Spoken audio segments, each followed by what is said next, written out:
Bonjour les gars et les filles. Bonjour, nous sommes rendus au dernier jour d'école aujourd'hui, mais on continuera notre cours en secondaire 2. Renaissance et humanisme 3. Aujourd'hui, nous allons faire le premier de ces deux chapitres qui parleront des explorations à la Renaissance. D'accord, parce que la Renaissance, c'était une période d'art, de culture, de découverte des classiques, mais c'était aussi le moment que les Européens ont découvert le reste du monde. D'accord. Et comme je vous ai déjà mentionné au début du cours, la raison principale, disons, le moteur de toutes ces grandes explorations, ce sont les épices.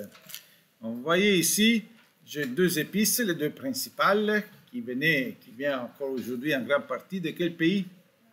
De l'Inde. D'accord, ici j'ai du poivre et des clous de girofle. On peut dire que si on a découvert l'Amérique, c'est à cause de cette épice-là. Mais on y arrive, pas à pas. Premier mot-clé, Venise et Gênes.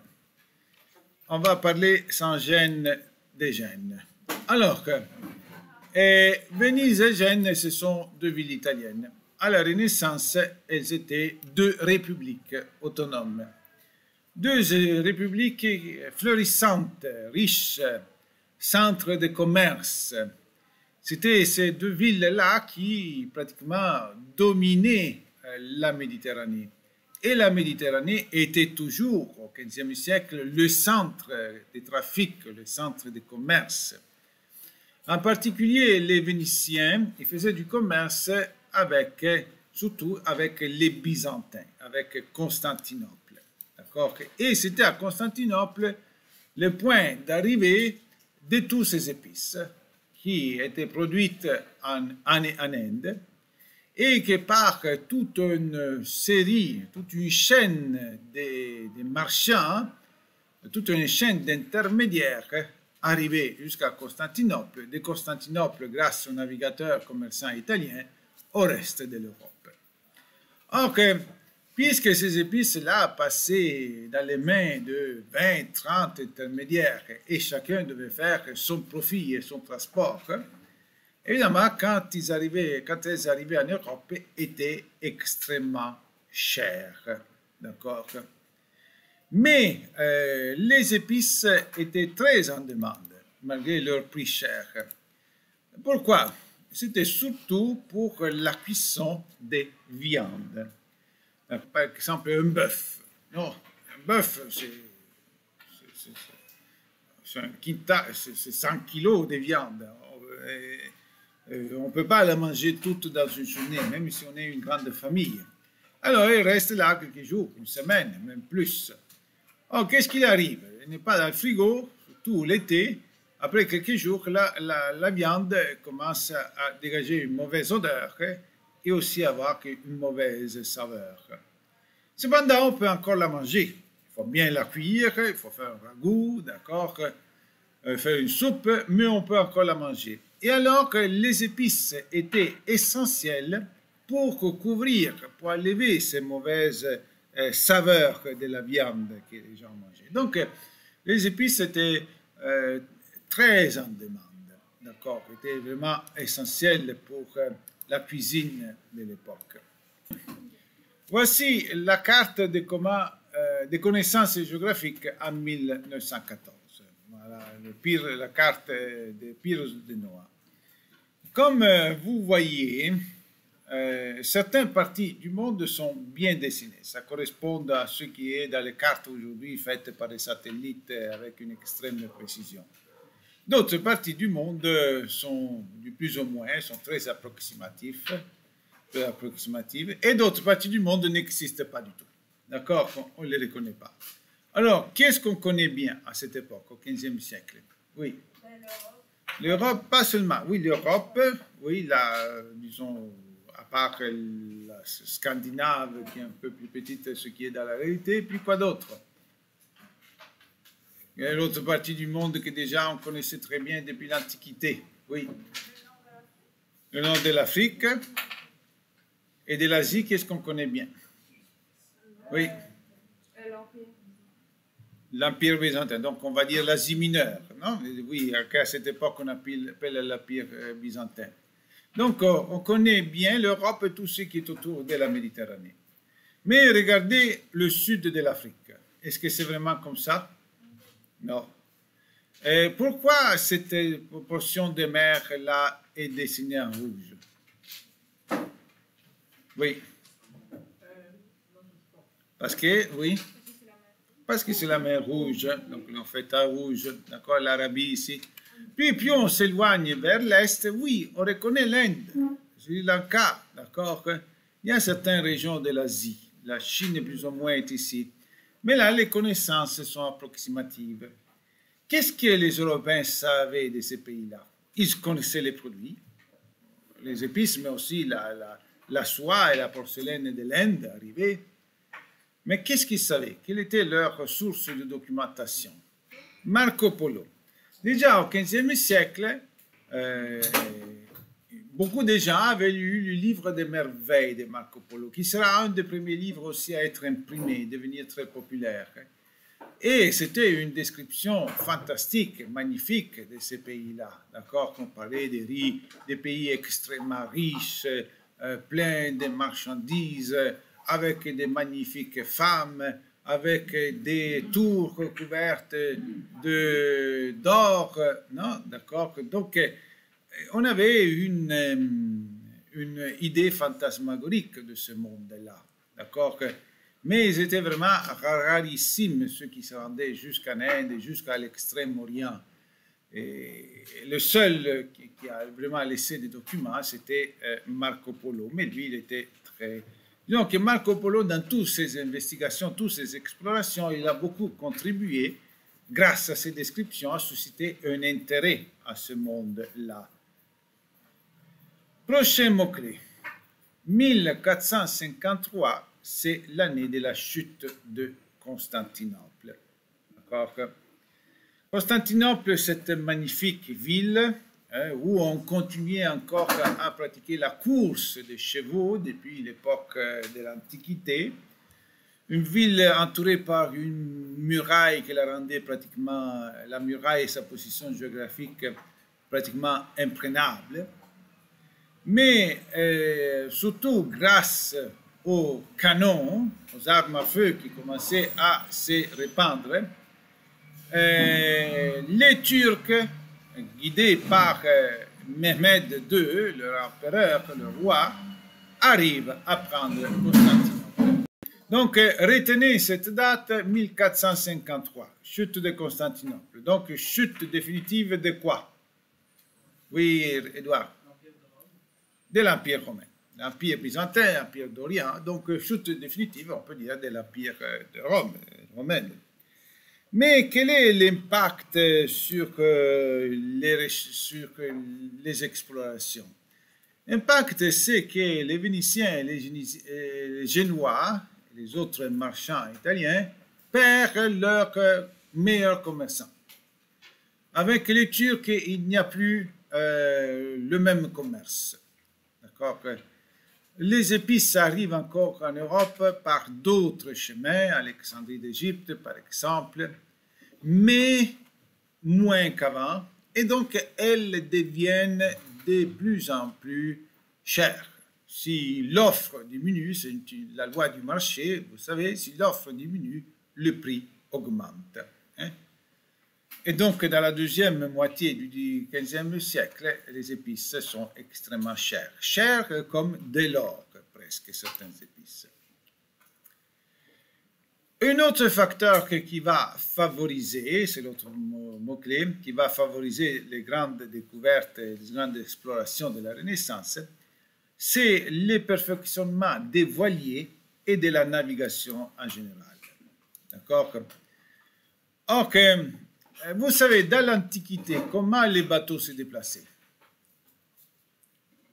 Oui, Erika. Avec les rames. D'accord? les Romains et les Grecs avec les trirèmes, 3 étages de rameur. Les Romains sont arrivés à faire les quinquirèmes, 5 étages. Mais ce sont des bateaux, ils ont aussi la voile, mais disons, la connaissance de l'exploitation de la force du vent est limitée. Ils ouvrent la voile et si le vent les amène dans la bonne direction, sinon ils la ferment et on rame. D'accord? Et donc dans les bateaux, il y a des centaines d'hommes. 200 hommes dans les quinquirèmes, un bateau extrêmement puissant, surtout pour la guerre. Mais pas bon pour aller loin. Surtout parce qu'on ne peut pas embarquer énormément de nourriture pour nourrir 200 hommes, par exemple, pendant plusieurs jours. Donc, à chaque jour, ou au maximum après 2-3 jours, il faut que tout le monde descende pour les provisions. D'accord? Par contre, à la Renaissance, après des siècles de grands commerces, de la croissance médiévale, on maîtrise la technique des voiles, la force éolique qui fait avancer les bateaux. Et les bateaux sont capables d'aller sans rameur dans toutes les directions, pourvu qu'il y ait du vent, juste un peu de vent, même contre le vent. Et s'il y en a parmi vous qui ont déjà fait un peu de voile, c'est qu'on ne peut pas aller directement contre le vent. Mais par la position des voiles, on peut aller jusqu'à 45 degrés contre le vent.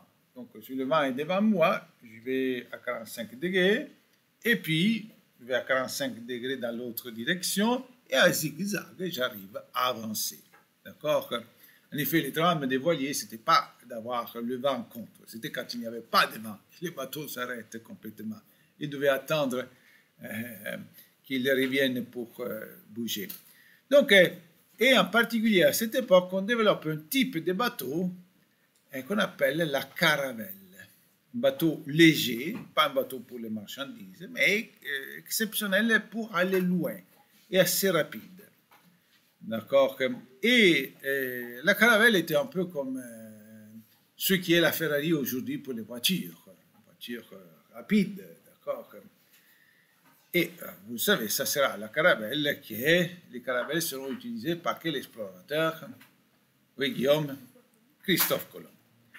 Mais un autre avancement technologique de la navigation, ce sont les instruments de repérage. Et oui, un autre problème que la navigation avait, c'était de savoir où tu te trouves. Déjà, depuis quelques siècles, il y avait la boussole. Mais la boussole te dit où est-ce que tu vas. Si tu vas vers le nord, vers le sud, vers l'est, vers l'ouest. Mais la boussole ne te dit pas où tu es. Et avec le bateau, quand tu t'éloignes de la côte, que tu es dans la pleine mer, tu perds tous les points de repère terrestres. Autour de toi, il n'y a que de l'eau, de l'eau, de l'eau, de l'eau, de l'eau, de l'eau, et tu ne sais plus où tu es. Tant qu'on naviguait dans la Méditerranée, tu avances, tôt ou tard, tu arrives à trouver une terre. Dans la mer, dans la côte atlantique de l'Espagne, de la France, dans la mer du Nord, bon, c'était des mers toujours restreintes, on restait toujours près de la côte. Mais si tu veux traverser, tu veux t'éloigner dans un océan, le problème, un océan, c'est que tu ne sais plus où tu es. Mais s'il n'y a plus de points de repère terrestres, à quoi on se réfère pour savoir où on est? Oui, Edouard. Les étoiles? Aux étoiles, aux astres.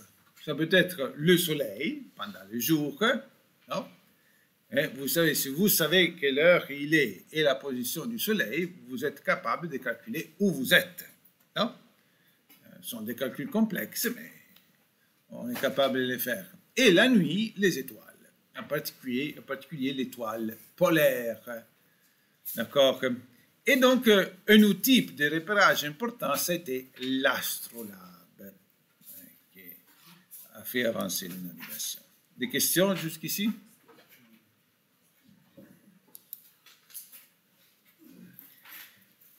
Prochain mot-clé, Barthélemy Diaz. Maintenant, aujourd'hui, nous allons parler d'un des premiers navigateurs de ce cycle, un Portugais. Portugais, c'était un grand peuple de navigateurs, déjà depuis les siècles précédents. C'est le pays le plus atlantique de l'Europe, sur la côte ouest de l'Atlantique. Ils avaient déjà découvert les Açores, colonisé les Açores, vous savez, ces îles qui se trouvent au milieu de la Méditerranée, les îles du Cap-Vert, qui sont au large du Sénégal, et c'était jusqu'à l'époque de Christophe Colomb, le point le plus occidental qu'on connaissait, le plus éloigné de la mer, vers l'ouest de l'Atlantique. Et c'est donc les premiers à s'élancer dans cette recherche de l'Inde, de la voie maritime pour l'Inde, ce sont les Portugais. D'accord? Ce qui les anime, c'est surtout le fait de savoir que s'ils arrivent à établir un contact avec l'Inde, même si ça prend 2 mois, 3 mois de bateau pour arriver, mais au lieu d'acheter ceci pour 5 000 $, ils pourront l'acheter en Inde pour 5 $, et donc faire des revenus incroyables, non? Et alors que Barthélemy Dias, qui fait une expédition dans l'année 1497, son objectif, c'est de circumnaviguer l'Afrique, d'accord? De contourner l'Afrique. Alors qu'il descend, il connaissait déjà l'Afrique jusqu'au Sénégal, il arrive jusqu'à la côte d'Ivoire, il avance difficilement parce que les courants poussent vers le nord, ils arrivent à avancer pour ce qu'on a dit tantôt, mais difficilement. Bon, ici, au lieu de la côte d'Ivoire, il voit qu'il peut aller vers l'est, parfait, l'Inde c'est à l'est, mais puis à un moment donné, il trouve encore la masse continentale et il doit redescendre, redescendre, redescendre, redescendre, redescendre. Et il arrivera jusqu'au Cap. C'est lui qui est jusqu'au Cap, jusqu'à la pointe la plus méridionale de l'Inde. D'accord? Mais le voyage était long, pénible, et épuisant. Et après un peu de repos, il fait demi-tour et retourne en Europe. Or que tous ces voyageurs, ici on nommera seulement les explorateurs les plus importants, ceux qui ont accompli un grand exploit, d'accord? Mais tous ces voyageurs qu'il y avait, il s'est passé les informations.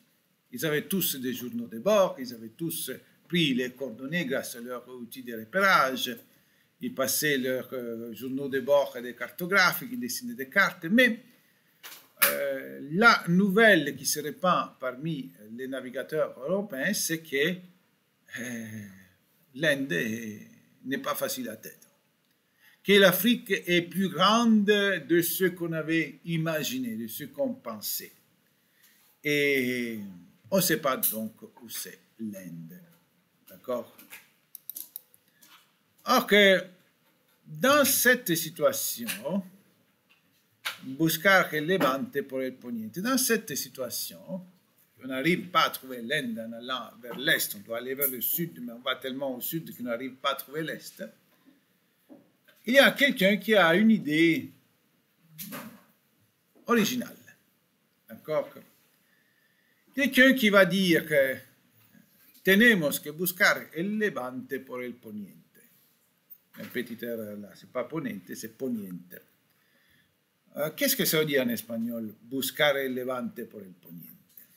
Miguel, ¿nos puede traducir, por favor? No sabe. Buscar, ¿qué es que eso dice? Entonces, el levante es donde el sol se levanta.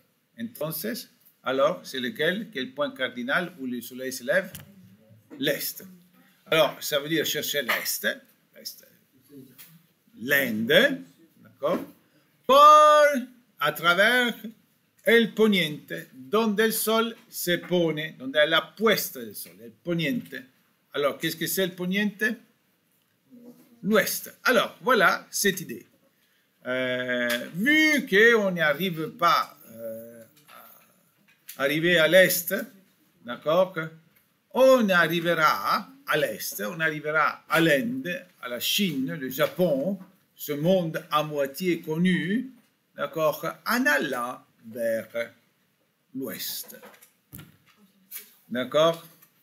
Si la Terre est ronde, et tout le monde savait que la Terre était ronde, d'accord, que c'est pas une idée originale que la Terre était ronde de Charlemagne. Déjà au Moyen-Âge, tous les savants savaient que la Terre est ronde. Depuis l'Antiquité, Aristote avait déjà calculé la circonférence de la Terre.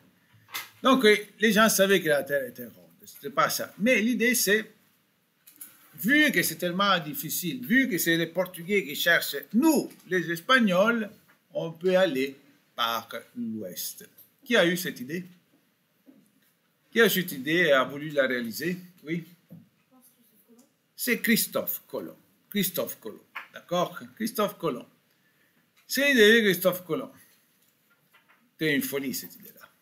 Une folie. D'accord? Que Christophe Colomb a été extrêmement chanceux. Pourquoi c'était une folie? Parce que Christophe Colomb avait fait une erreur. Dans ses calculs, la distance pour l'Inde était un tiers de ce qu'il est en réalité de l'Espagne. D'accord? Mais lui est un navigateur réputé, avec des capacités reconnues, mais il a besoin de financement. Il a besoin de quelqu'un qui lui mette à disposition des bateaux, qui mette à disposition des hommes, des provisions. Et alors, qui va demander ce financement? Elle est demandée à la reine de Castille. À l'époque, l'Espagne n'était pas encore un royaume. Ça le deviendra quelques années plus tard. Une partie de l'Espagne, c'est le royaume de Castille. Elle se marie avec l'autre royaume de l'Espagne, d'Aragon, le roi d'Aragon, Ferdinand, se marie avec Isabelle et leur petit-fils deviendra le roi de l'Espagne unifiée. Alors qu'il va voir Isabelle de Castille. Isabelle de Castille aime l'idée, d'accord, parce que, pour plusieurs raisons, d'accord, parce que ça veut dire qu'entrer en contact avec les nouvelles terres, possibilité de s'enrichir, possibilité de coloniser, possibilité peut-être de conquérir. C'était en 1492, à l'époque, l'année que l'Espagne avait terminé la Reconquista, d'accord. Elle aime l'idée, mais elle va faire une commission. Il va prendre des astronomes, des savants, et va demander qu'est-ce qu'ils pensent. Les savants vont conseiller la reine favorablement ou vont la déconseiller de la financer cette œuvre. Di fatto, vont la déconseiller. D'accord? Certains plus tard diront, ah, parce que c'était des ignorants qui pensaient que la Terre était plate. Non, pas du tout. C'était des vrais savants. Et, différemment de Christophe Colomb, ils avaient une idée plus claire de quelle devait être la distance. Et effectivement, raisonnablement, ils s'étaient rendu compte que même avec la plus puissante des caravelles, on ne pouvait pas se rendre jusqu'en Inde. C'était vrai. Mais la reine de Castille est audace. Christophe Colomb n'est pas seulement audace, il est téméraire aussi. Ça n'était pas vraiment de l'audace, c'était vraiment de la témérarité. Et bon, il part de Palo la Frontera. Et là, on va voir que c'est le voyage de Christophe Colomb. D'accord, ce que Christophe Colomb a réalisé. Alors, Christophe Colomb, comme vous savez, c'est une gloire aujourd'hui très ternie, d'accord? Aujourd'hui, les nouveaux mouvements qui veulent un peu effacer l'histoire, etc., n'aiment pas trop Christophe Colomb parce qu'ils le voient aussi comme le premier conquistador, le premier colonisateur. C'est vrai, il a été le premier vice-roi de cette terre-là, d'accord? Mais nous le regardons surtout dans son esprit d'aventure, esprit désir de découvrir le monde, sa curiosité, d'accord? Bon, Christophe Colomb est disputé entre les Italiens et les Espagnols, les Catalans plus précisément, on revendique son origine. Hein? Probablement il était génois, mais il avait passé une grande partie de sa vie en Espagne, surtout à Barcelone. Bon, il part avec 3 caravelles. Qui sait comment elles s'appellent? Guillaume? Una Santa Maria. Les autres? Le terme espagnol pour dire fillette, petit enfant au féminin? Niña. La Niña, la Pinta et la Santa Maria. Pinta, che ça veut dire peinturé. La Niña, la Pinta et la Santa Maria. Et il s'en va. Il va faire escale aux îles Canaries, qui se trouvent au large de l'Afrique, d'accord? Il va vers le sud. Là encore, c'est une contradiction géographique. Si tu veux faire que le tour du monde, c'est plus facile de le faire vers le nord ou vers le sud? Vers le nord. Non, c'est pas pareil. Est-ce que la circonférence de la Terre est pareille à l'équateur ou à notre latitude? Nous, Montréal, nous sommes comme l'Europe, à moitié, entre l'équateur et le pôle Nord. Est-ce que la circonférence, si vous voulez faire le tour de la Terre à notre latitude, est-ce que c'est plus long ou c'est plus court qu'à l'équateur? C'est plus court. Puis tu montes, puis encore aujourd'hui, par exemple, si vous faites un voyage en Europe et vous regardez l'itinéraire dans les moniteurs de l'avion pendant que vous êtes assis, vous voyez que si vous allez à Paris, l'avion, ça monte, ça approche de l'Islande, de la Groenlande, et puis ça redescend vers le sud. Vous savez pourquoi? Parce que plus tu vas au nord, et plus la route est courte. Christophe Colomb, lui, non. Pour aller de l'autre côté du monde, il va vers le sud. Pourquoi? Pourquoi, d'après vous? Pour se faire transporter par les courants, les alizés. D'accord? Il était un bon navigateur et savait que là, il y avait des vents qui l'auraient poussé vers l'ouest, le sud-ouest, plus rapidement, et qu'à part le nord, par contre, il y a les courants du Golfe qui l'auraient fait avancer plus difficilement. Bon, il avance, des jours, des semaines, des provisions limitées. Ils avancent jusqu'au point de non-retour. Il n'aurait plus eu de ressources pour retourner en Espagne. Imaginez les tensions, imaginez la crainte, la préoccupation, les révoltes, aussi les insubordinations des officiers et de ces marins. Où est-ce que tu nous amènes? Tu nous amènes vers la mort. D'accord? Mais il tient dur. Avec un point de fer, il avance. Il avance. Voilà. Les gens se sentaient carrément perdus. Beaucoup s'étaient déjà résignés à ne plus jamais faire retour. Sauf que, un jour, dans les bateaux, il y a toujours quelqu'un qui est dans la partie haute, dans l'arbre, le plus haut, le guetteur, ou la vigie, on l'appelle. Il regarde quelqu'un qui est là pour regarder, et il lance un cri. Quel est le cri? Tierra, tierra, admiral Cristobal Colon, tierra. Alors que, bon, à ce cri-là, je vous laisse imaginer la réaction de tout le monde. Tous les marins sortent, vont sur les bords du bateau, sur la pointe du bateau, et là, ils se penchent le plus possible, ils ouvrent grandement leurs yeux, et regardent, et disent, oui, il y a de la terre. Ouh, il y a de la terre, il y a de la terre. Je vous laisse imaginer l'émotion, la joie du moment. Ils crient aussi aux autres bateaux, ah, de la terre. Et ils avancent encore. Ils avancent, puis ils regardent encore mieux, et quelqu'un dit, regardez, il y a des hommes, ouh, il y a des hommes, il y a des hommes, il y a des hommes.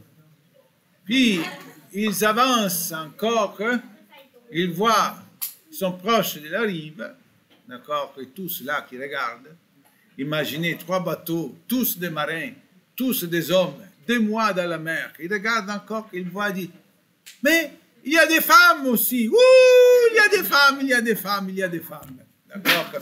Alors, ce dernier, c'est la joke que j'ai ajoutée, c'est pas à prendre en note. Alors, et ils débarquent, ils arrivent et ils débarquent. Ils débarquent où exactement? Dans l'archipel de Bahamas, oui. Non, pas espagnol. Celui espagnol, c'est comment Christophe Colomb appellera ce qu'aujourd'hui c'est Haïti et la République dominicaine, en continuant ses voyages. Le premier débarquement, c'est dans une petite île de Bahamas. Je ne me souviens plus leur nom original, mais je sais que Christophe Colomb va l'appeler San Salvador. Et déjà, le nom qu'il a mis, ça nous dit beaucoup de choses. San Salvador, ça veut dire le Saint Sauveur, le Christ Sauveur. Si l'on dédiait au Christ Sauveur, c'était parce qu'ils étaient perdus. Ils se sentaient perdus. D'accord? Et donc, voilà, ils se sont sauvés, le Christ les a sauvés, alors, le San Salvador. Bon, les premiers contacts avec les gens qui rentrent en contact sont assez pacifiques. Et bon, c'est ruiné plus tard, pas avec Christophe Colomb, mais avec un des officiers qui étaient restés là. Ceux qui sont restés là se feront tous massacrer par... les autres, ils vont faire des massacres, et puis ils se feront massacrer à leur tour. Mais lui, Christophe Colomb, continue les explorations, et dans son premier voyage, il découvre l'archipel des Bahamas, plus tard on les appellera comme ça. Il découvre Cuba et Hispaniola, qui c'est Haïti et la République dominicaine, les Antilles. Et bon, et il fait retour en Espagne. Dès qu'il débarque là, du même port où il était parti, à Palo la Frontera, d'accord, et ben là, la nouvelle court très rapidement. Non, il n'y avait pas la radio, la télé à l'époque, l'Internet, mais de bouche à oreille, d'accord, au bout de quelques jours, tous les navigateurs, tous ceux qui avaient des connaissances géographiques, tous les hommes puissants de l'époque savent que Christophe Colomb est arrivé où? En Inde, presque en Inde, dans un archipel, il a trouvé les Indiens. Alors que, bon, il se prépare, il se repose, d'accord, il s'habille bien, et quelques jours plus tard, il va à la cour, retourne devant les souverains qu'il avait envoyés, Isabelle de Castille et Ferdinand d'Aragon, ce qu'on appelle en Espagne los reyes católicos, les rois catholiques. D'accord? Bon, et la salle d'audience était pleine à craquer, et Christophe Colomb montre les preuves de la réalisation de son voyage. Qu'est-ce qu'il montre? Quelques bijoux en or qu'il avait eu en échange des cadeaux, par exemple, avec les Amérindiens qu'il avait trouvés, d'accord? Il montre des plantes qu'en Europe on n'a jamais vues, des plantes que ces hommes cultivent, mais ce n'est pas pour manger, mais c'est pour faire sécher et pour fumer, donc du tabac, d'accord? Il amène des oiseaux, un oiseau tout colorié qui parle, d'accord, c'est un perroquet, ok, mais c'était quelque chose d'extrêmement nouveau.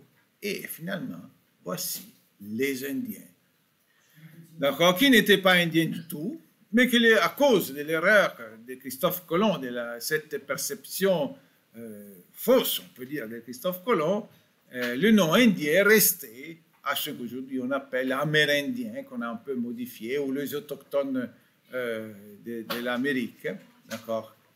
Il les amène là, les pauvres mourront quelques jours de tard parce qu'ils vont tomber malades, le grande système, s'il vous plaît, grand système immunitaire des Amérindiens. Mais voilà que pratiquement, Christophe Colomb reçoit d'autres financements. Il retournera dans ces nouvelles terres pour explorer encore plus. Il explorera ce qui est l'Amérique centrale, surtout le Venezuela. C'est lui qui appelle Venezuela comme ça, Venezuela parce que ça lui rappelait Venise, parce qu'il y avait des maisons sur pilotis. Après 5 voyages, il décède en 1506 avec une déception. Pourquoi? Parce qu'il a l'impression de s'être rendu tout près de l'Inde sans l'avoir vraiment atteint. D'accord? Et évidemment, cet grand enthousiasme est devenu plus tard une certaine déception. Oui, je vais répondre aux questions avant les considérations finales. Oui. 1506. Il avait été nommé vice-roi, donc gouverneur de toutes les terres qu'il allait découvrir. Mais il n'a pas trouvé la grande civilisation indienne. Il n'a trouvé que des, comment il les appelle, Indiens sauvages. D'accord? Et ça, c'est un autre terme qu'on utilisera longtemps pour parler des Amérindiens. Or, une question qui nous pousse à une réflexion critique. Est-ce que Christophe Colomb a donc vraiment découvert l'Amérique? Moi, je vais dire tout de suite qu'on peut répondre oui et qu'on peut répondre que non. Si vous dites oui, il faut dire pourquoi. Si vous dites non, il faut dire que pourquoi. Pour quelles raisons, on peut dire. Rifat. Parle fort. Alors, là, c'est une raison pour le non. D'accord? En Amérique, ce n'est pas un territoire vierge, inconnu par les humains. D'autres humains étaient déjà arrivés, s'étaient déjà installés, ils avaient déjà colonisé. C'est une raison pour le non. Mais là, on va faire comme dans une balance, vous savez, les balances avec deux plats, non? De surface. On met du côté du non cette raison-là. Il y avait déjà des humains. Qui peut dire que oui? Mohamed. Oui, il a découvert l'Amérique, mais pas lui qui l'a découvert, mais il a fait découvrir le reste du monde. Ah, bon, tout à fait d'accord. Et ça, c'est la raison pour laquelle moi, je pense pour le oui. D'accord? Parce que, comme nous venons de dire, la nouvelle que Christophe Colomb avait atteint de nouvelles terres a déclenché toute une série de dizaines et dizaines d'explorateurs européens sont montés sur leur bateau et ils ont essayé de refaire son expérience. Ils sont allés au-delà de l'Atlantique pour explorer toutes ces terres-là. Comprenez-vous? C'est lui qui a lancé cette grande exploration. C'était ce grand ensemble d'exploration. C'était à la suite de son exploit. Donc, quelque part, d'après moi, c'est la raison principale, même si ça ne veut pas rester l'Amérique, toutes les raisons qu'on pourrait dire non, il a déclenché tout un mouvement d'exploration qui, au bout de quelques années, amènera les Européens à être conscients de l'existence de nouveaux continents dont avant, ils n'imaginaient même pas, Comprenez-vous? Quelles sont les autres raisons pour dire oui ou non? Est-ce qu'il y avait eu d'autres peuples européens qui s'étaient installés en Amérique? Aquilane? Les Vikings. Les Vikings s'étaient déjà rendus en Amérique dans les siècles du bas Moyen-Âge avec leur drakkar, s'appelait leur bateau, à travers l'Islande, la Groenlande et puis le Labrador. Mais est-ce que la nouvelle que les Vikings qui s'étaient rendus là, est-ce qu'ils avaient fait le tour d'Europe comme celle de Christophe Colomb? Non. Les Vikings, c'était leur découverte personnelle. Et aux autres non plus, ils ne savaient pas trop que c'était un nouveau continent. C'est vrai que les Vikings se sont installés au Labrador. L'archéologie nous l'a prouvé. D'accord?